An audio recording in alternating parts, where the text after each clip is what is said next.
More than a week ago in Minneapolis, George Floyd, an unarmed Black man in police custody, was killed while pinned beneath the knee of Officer Derek Chauvin for almost 9 minutes. This has sparked protests nationally of people fed up with police violence. I'm Sarah Betancourt, host of the podcast.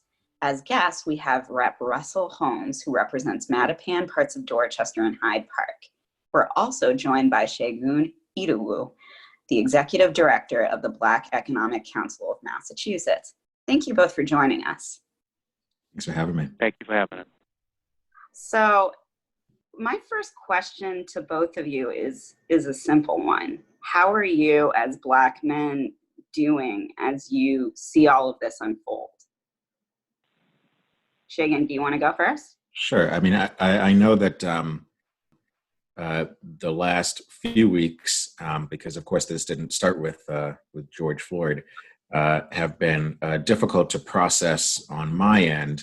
And to be honest, work has kind of kept me busy enough that I've been able to ignore it.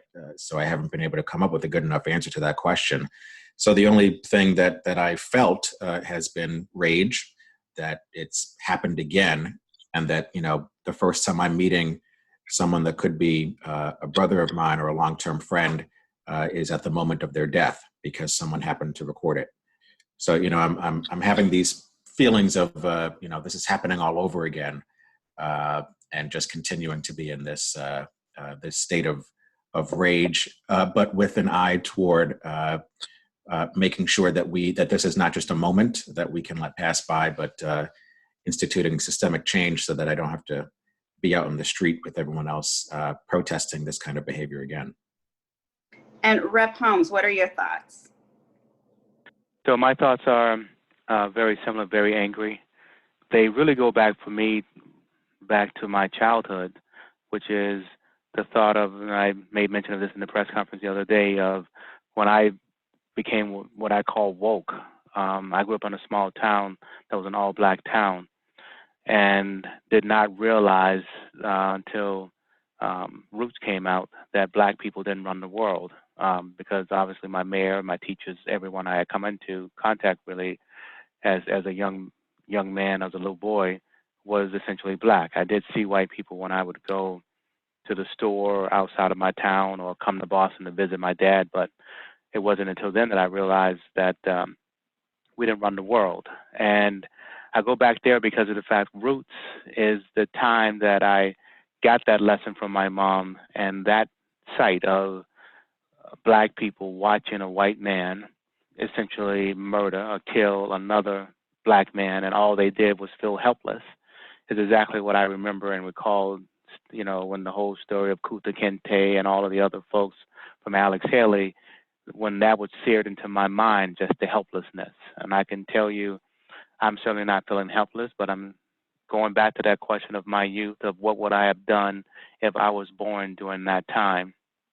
And that is, I think, the challenge that many of us as Black people are asking ourselves many days. And so the anger and the determination to say that I'm going to do what I can in my time and at this moment is the determination that I'm feeling after seeing that. Your comments make me want to jump into another question that I had for later on, which was, have either of you experienced instances of police force? I have my whole life. So I grew up in Mattapan. So the thought of having someone frisk me or question me or look at me, even when I'm not doing anything that I felt was inappropriate, has been a constant part of life. I go into a store, I do all the things that I think most people do in a normal life. So yes, and I can think of one incident in particular when I was in college that I think threw off so many of my white friends, where we were coming away from just a club in Kenmore Square, and we were walking back to our dorms along Commonwealth Avenue, and I can tell you there might have been maybe 15 of us, 2 of us were Black, and then all of a sudden cars just surround us, and they throw the 2 of us, me and my roommate at the time, Chris, to the ground and frisk us and want to verify our IDs. And my if there were 15, whatever it was, 11, 12, 13, 15 white friends were just totally freaked out the rest of the night, just could not understand it. And Chris and I could just move on with our lives because this was something that was not unusual to us, that they thought it was okay to do that because they say two black men robbed the store. And we're just, saying, are you crazy?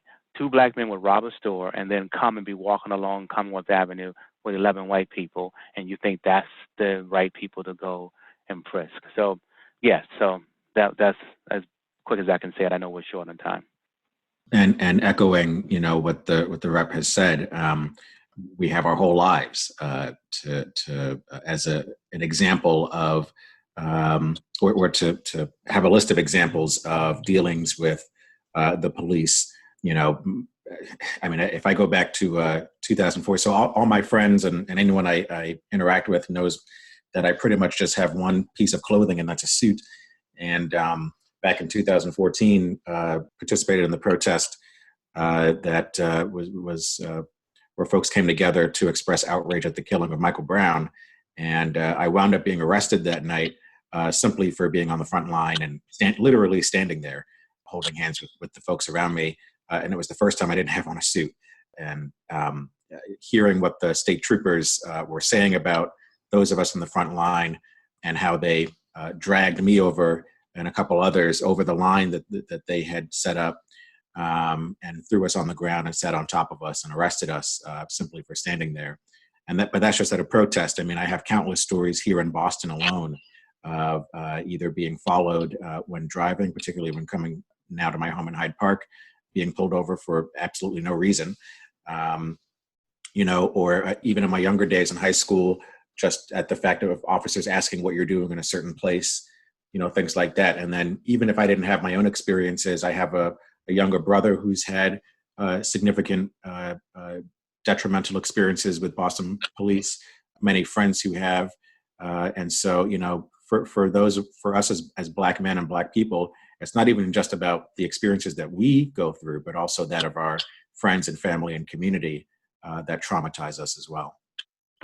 So talking a little bit about protests and being at those protests, I'm not sure if either of you two have been part of the protests in the past few days, but there's a few aspects of the protests that have really come to light.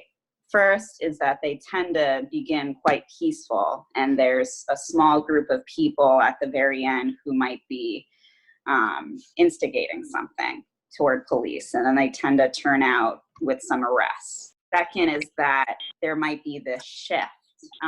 You're starting to see police officers take a knee. What are your thoughts on all of that? And are you seeing anything different here? Well, so I'll say this. I mean, I was at the protest on Sunday, and I was at the protest on Tuesday.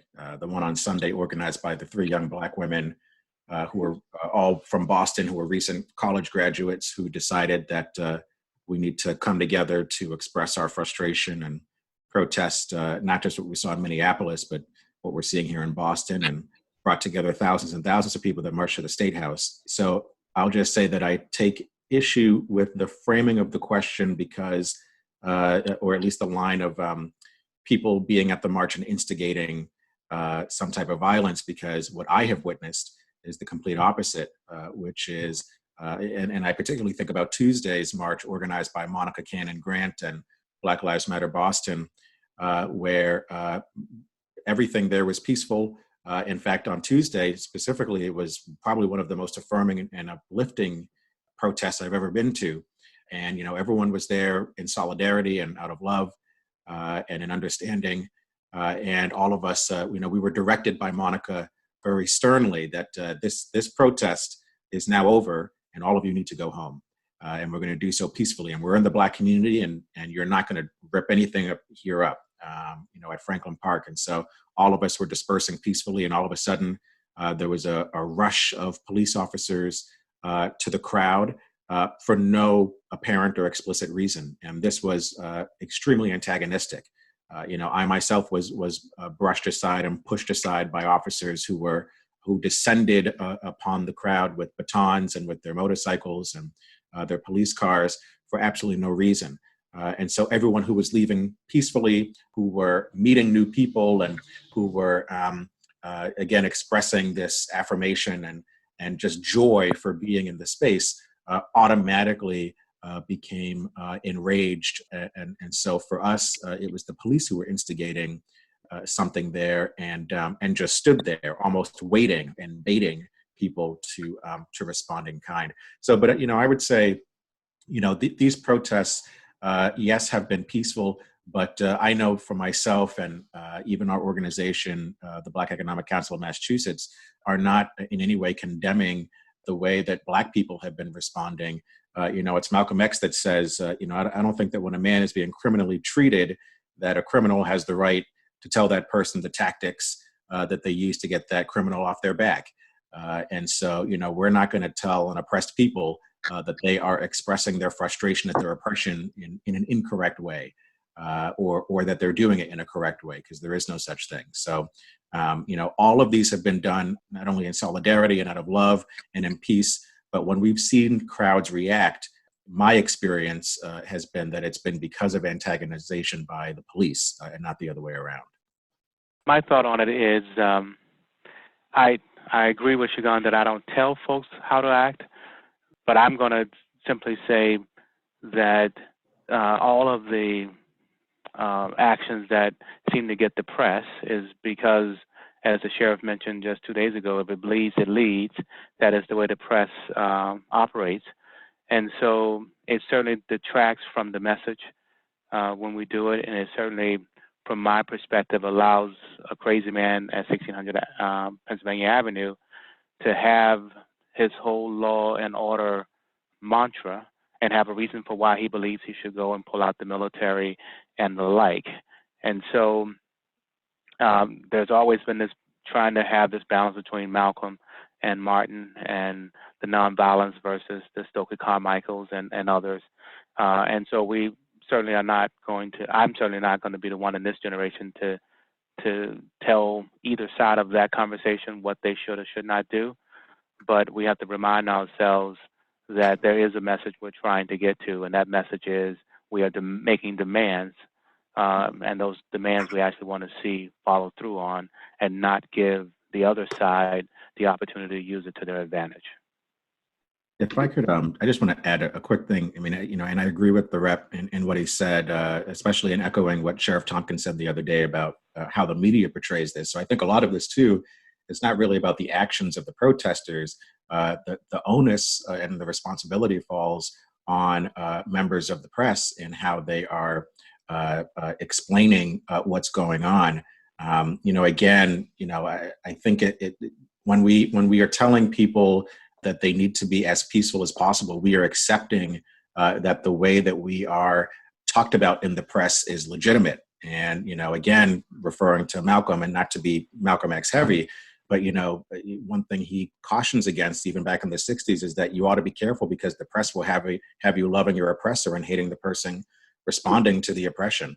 And so I do wonder, and I know this is not about asking you questions, Sarah, but I wonder how much of this is the responsibility of the press themselves on how they're covering this, as opposed to putting the responsibility on Black people to behave themselves according to white standards so that we're taken seriously. Because when we have done this peacefully, it's not covered. But when people respond violently, yes, they cover that part, but they also speak of the issues, and we get to the point that we're at today. So as a public policy publication, we weren't actually out at those protests, but it's something we noted, especially in Brockton, was that the media, particularly the TV media, wasn't there for the peaceful part of the protest and was only there for the latter part of the protest. But something I want to get to is why people are out protesting and what exactly people want to see change about this unfettered lack of accountability from police departments, the justice system, the state legislature, etc. What do you think people want specifically? Certainly a demand I've been putting out for quite some time, particularly Jamal Crawford, myself, Professor Goldman. We had an event in 2015 after Tremere Rice, a piece of legislation called POST, Police Officer Standards and Trainings, where we demand that if you become licensed or certified, we talk and brag as a state about how great our police officers are trained here in the Commonwealth. If they're so great, then they should be able to be certified and be able to, most importantly to us, be decertified if they do something outside of what would be the normal or what would be the standards. And we're only just a few, there's a handful of states just in this country that have not done this.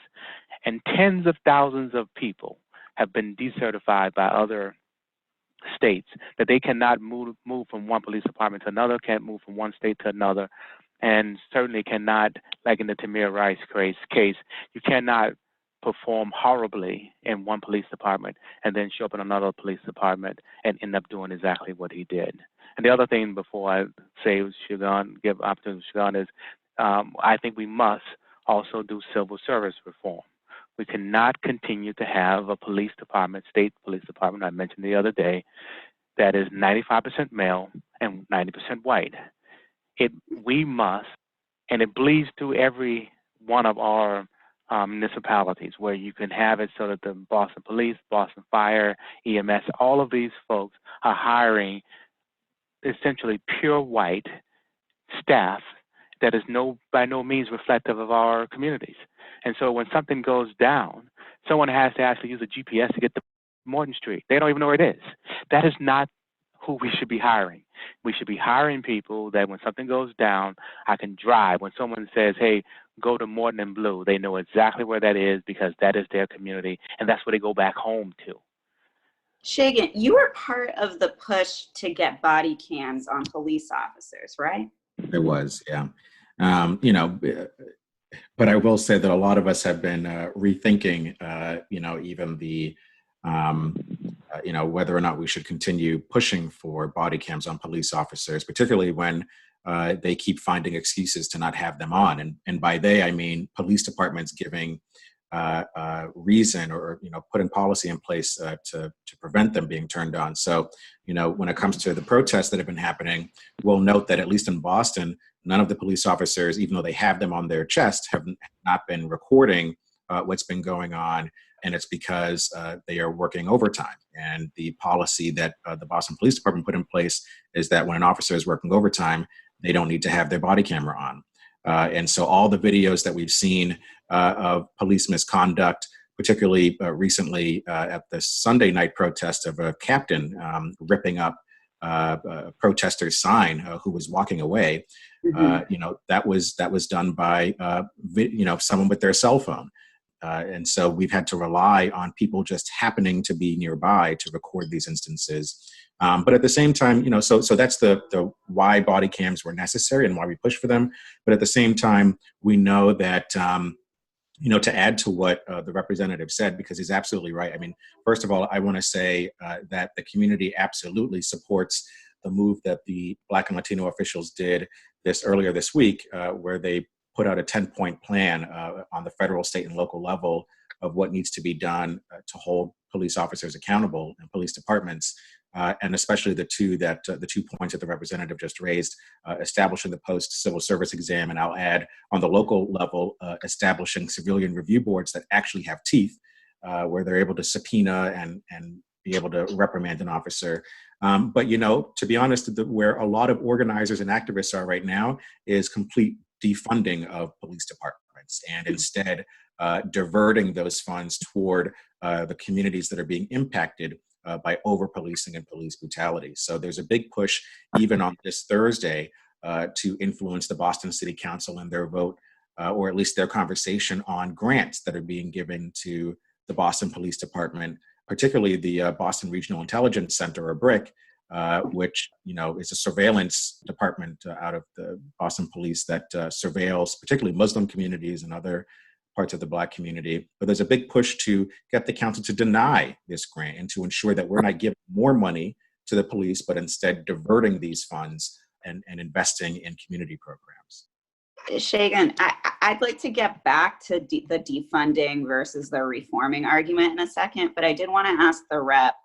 I noticed it's been a couple of years since you held a panel, Rep. Holmes, about the post-decertification program.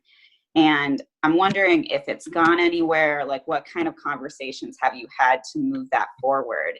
And if it hasn't gone well, what can be different moving forward?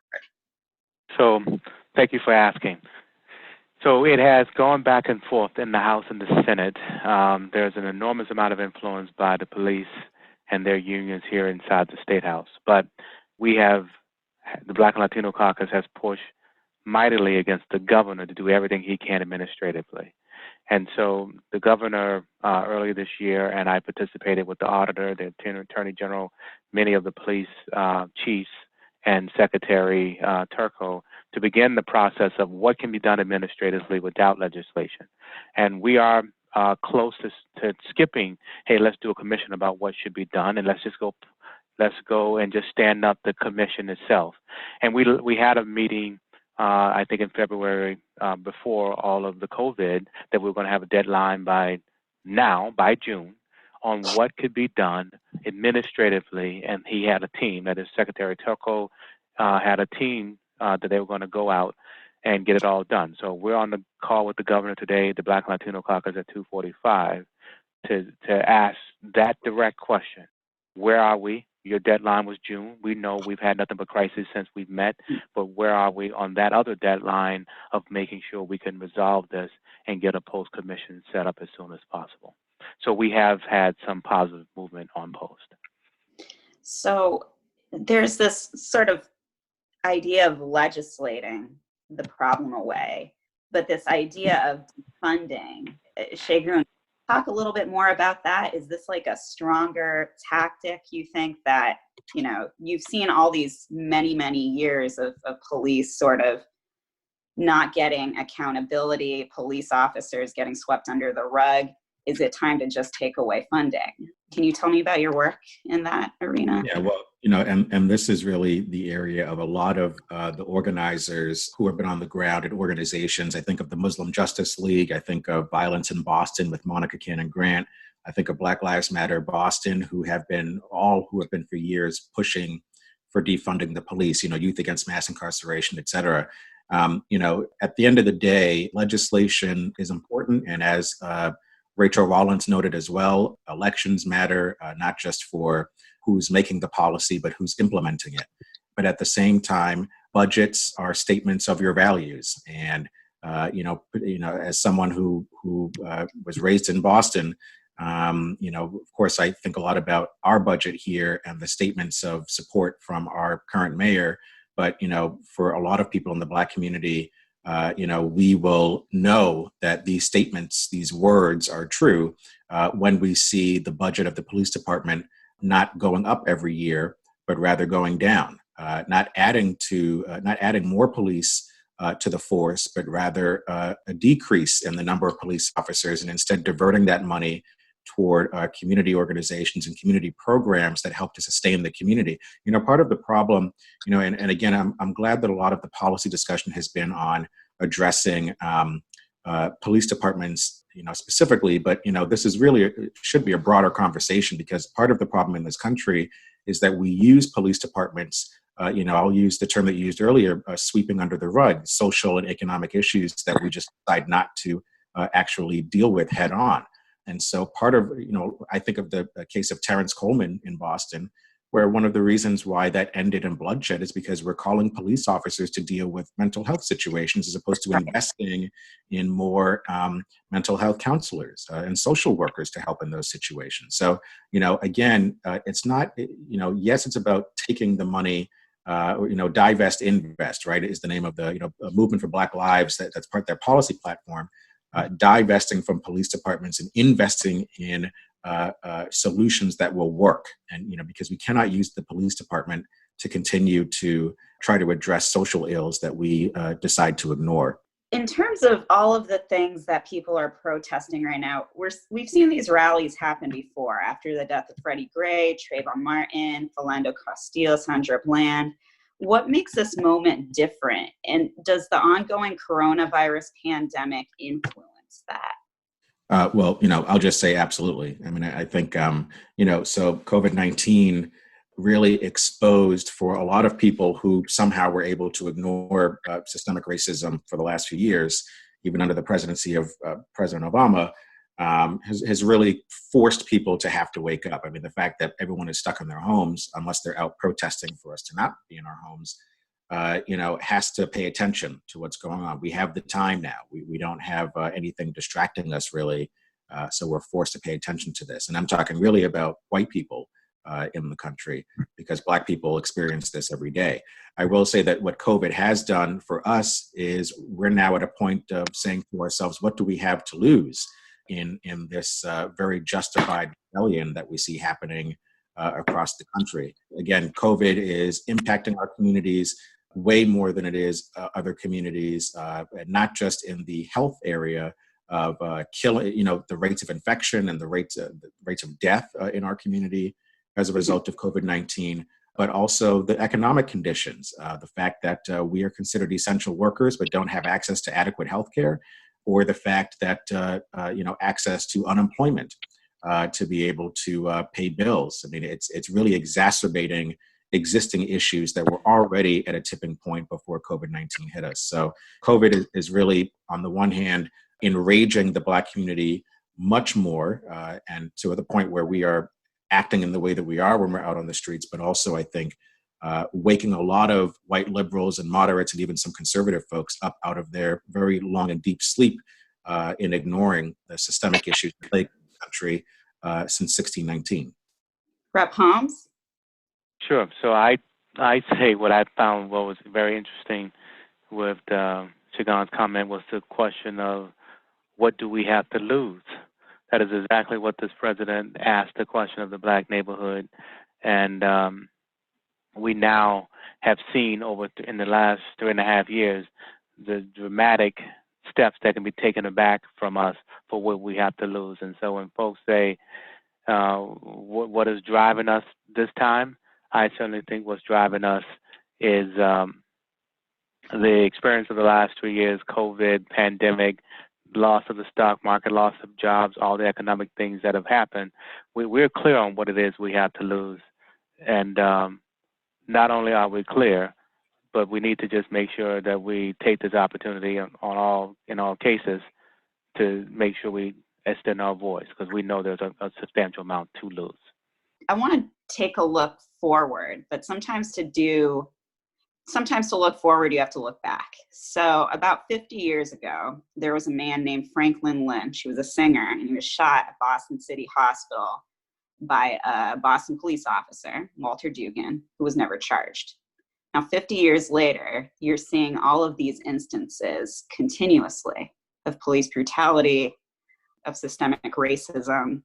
What has changed, and do you have any faith in change happening moving forward, coming out of this moment?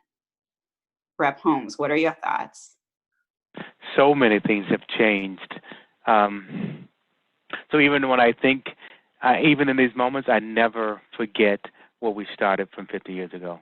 I really am literally the first generation, I feel, to actually see so much more of an equal opportunity. And so what my family and my grandfathers and fathers and moms, all of them fought for in the 60s. I was born in 69. So to come in the 70s and just to see the difference in what they had just experienced 15, 20 years later, and now to see the opportunities now, the question isn't have things improved. They have substantially improved. They just haven't improved for all of us. And so you can't take and say, well, the folks who are in the best position in the Black community have been able to be successful. That might be 10, 15% of us. The other 85% of us are still struggling. And that's not a struggle that you can solve within 50 years. I mean, you go through 350 years of oppression, and yes, lots of us have gotten successful. But you have to understand there is a long way to go for so many in our community that has been disadvantaged for generation after generation after generation. And so things have improved, but we still now today have to pull up so many folks who have not been able to take advantage as of yet. I would just add to that the rep is right on the progress, the improvements that have happened, in the long history of this country. But, the assumption of the question is that we were starting from the baseline of zero and working our way up from there.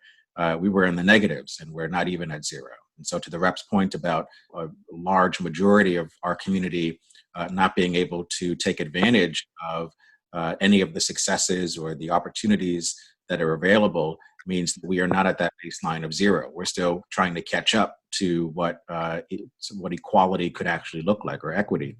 And so, yes, we've made improvements, but we're coming from a long way back in this long marathon. As we think about the look forward, all I know is I operate off of a piece of advice my grandfather gave me almost 10 years ago, which was, in all of our work to make improvements, that we shouldn't confuse motion with progress. Because if I were to push his rocking chair, it would move and make no progress. And so, particularly for the city of Boston or just a liberal state like Massachusetts, we really encourage our leadership, our white leadership, to listen to and follow through with the demands and the policy recommendations of our elected officials and appointed officials, because they are actually trying to move us to a position of progress where for a long time in the state, and particularly in the city, we have been very happy with symbolic gestures and just making motions on systemic issues. And I know we're short on time, but I'm going to just hop on the words Shagan talked about. This is not about equality. And so the big challenge, I think, for whites is to understand the words equity versus equality. Equity means that there are folks who have been left behind, and it does mean that you have to actually give more resources to some folks than you do to others. And getting your arms around that fact when we go through our budget, when we go through our legislation, when we go through all of the things that we do, some neighborhoods, some communities have more. And we're going to ask them to not take as much and give to the neighborhoods who have less. And that's just what equity means, to try to get us all to the same level of opportunity. It's all we're trying to get to, the same level of opportunity. And so the very last thing I want to ask is, it seems like this moment demands a real response for change. If you could have something in Massachusetts happen that could push forward a resolution in the next 90 days, let's say a look at 3 months, short term, what would you want specifically? I specifically want to be standing behind this governor signing a post-commission, and specifically want to be standing behind the governor signing my civil service reforms. I want those two things in law in the next 90 days. I hope to be able to watch that happen as well. But I'll say that it's very difficult on our end to boil it down to one or two things, because we know that it's going to take a lot of different policy measures, as well as people putting up money. And I also want to just say that this isn't just a legislative thing. We also are demanding, or will be putting out demands for what the corporate world can be doing and what our large nonprofits can be doing as well, because this is not just a government issue. These are, when we think about economic justice and other things that are contributing to the violence in our community, it's not just something that the legislature can take care of. It's all of us working together. So, I would say, rather than me speaking on behalf of organizers and activists on what one or two things they want to see happen, I would say that our elected and appointed officials, corporate leaders, nonprofit leaders ought to listen to these organizers and review all of their demands and actually follow through on them if we want to avoid being in this space ever again. And like I said on the press conference, I am not letting the judicial system off the hook. Chief Justice Gantz, his entire team, owes us the report that tells us why our judicial system is racist. And I've talked to the head of that program, or emailed her again 2 weeks ago, that report is, she says, just months away, and that certainly can get done in the next 90 days as well. Tell me why a black man is 8 times more likely and a Hispanic 4 times more likely than a white male to be prosecuted for the same crime. I want to know what our judicial system is doing about it. Rep. Holmes, I know we're supposed to be concluding, but could you summarize that in like 1 or 2 sentences just so listeners understand the point that you're making, like what that review was supposed to be about? So the review was when Chief Justice Gantz came into office or was appointed, he said there was a study done that showed that Hispanics and blacks are much more likely to be prosecuted in our judicial system in Massachusetts than a white male. And so the task was to then take it over to Harvard, and Harvard's been doing a study for years to understand what are the implicit biases and things happening in our judicial system that's making that happen, because it's the exact same crime. And so they owe us a report to then we can react to find out how would we then go and solve these problems in our system. And we've been waiting for that report for years. Well, thank you. I really appreciate you explaining that. So this concludes the latest episode of the podcast. I'm Sarah Betancourt. We'd like to thank Rep. Russell Holmes and Segun Idowu, the Executive Director of the Black Economic Council, for joining us. Thank you both. Have a wonderful day.